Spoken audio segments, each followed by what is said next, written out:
name is Bishamon, and I kill zombies.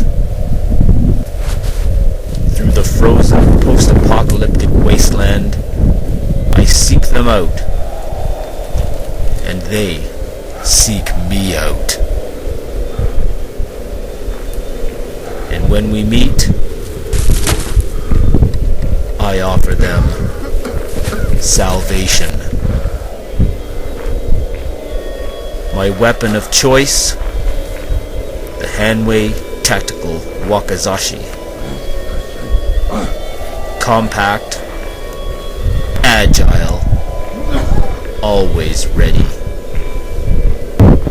And their cold, black zombie blood never stains the plasma-coated blade.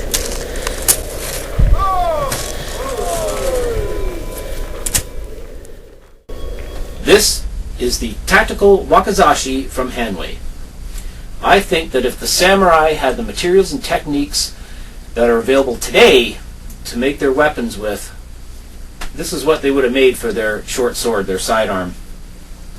This sword was made to tactical specifications, tactical in today's terms being used in combat or in practical situations, task forces and stuff. Like I say, if the samurai were around today and were required to carry a short sword, this is what they would have, rather than the traditional whack with wood and fibers that, you really wouldn't want to put this in the water. Traditional folded blade, which as soon as the oil is rubbed off it and used, it's going to start rusting. You have to keep it clean, keep it oiled, and keep it out of the water. This you could carry in the rain, in the snow. You could carry it on your back through rivers and swimming. You're not going to hurt this sword, and I'll show you why. For starters, the base construction. We have a 5160 steel blade. That's 5160 spring steel. And as you can see, rather than just have a nakago going up through the core of the handle, you have modern construction technique here where they make the nakago the full width of the handle, and then they've riveted on material. This material is called kraton. It's a high-tech polymer which is actually similar to a very hard rubber. The difference is the kraton is more durable. It stands up more to heat and to weathering. It won't start to crack and break down. Chemical resistant and oil resistant, stuff like that. Basically a high-tech rubber is what it is. Very hard high-tech rubber, which is great because even if you were to beat this against something, probably even hard enough to bend the nakago, if that was possible, you probably still wouldn't break this handle. A good stout, thick guard here, rather than the traditional tsuba of the wakizashi. The saya is made from fiberglass.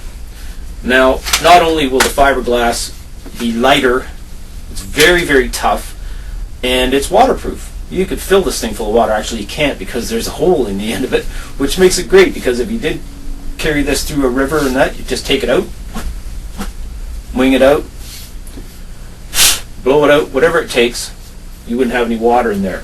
Now, there's bound to be some wetness and water still in this, so another solution to that, this 5160 spring steel blade has been plasma coated.